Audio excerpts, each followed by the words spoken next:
कुठं आहे ग? इकडं कुठं? अगं हे काय कापायचं आज?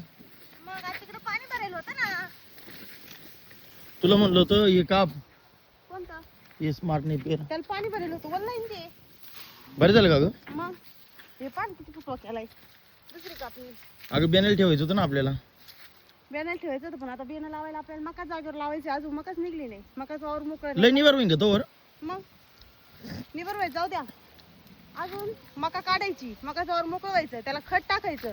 वावराची मशागत करायची आणि मग बेना लावायचं. तो एवढं झालंय इथं वगैरे मी उंच आहे जरा त्याच्यापेक्षा.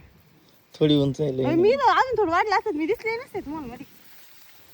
मग म्हणलं कसं तर गायांचं दोनदा खाऊन होईल. आता इथून पुढे पाणी कमी पडेल आपल्याला बेन लावायला ते आहे. मोकळं उचतवर तर गायांचं दोनदा खाऊन होईल.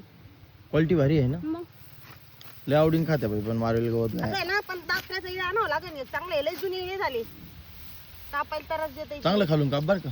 मग खालूनच कापते ते पण आता काढी गवतं दात्र्याचं इळं आणावं लागेल चांगला. दात्र्या पाहून म्हणलं कसं वजा होईल. नाही चारा होईल. आता चारा तो कोणता खाणार? वास लय भारी येतो त्याचा वास. मग हिरवं गवत ती चालन तर मी मग कापतो 2 कावळ्या. तर काडी गवत कापी ती. हम्म. कसं झालंय मग लहाला करतं याला मार्वेल गवत म्हणते का?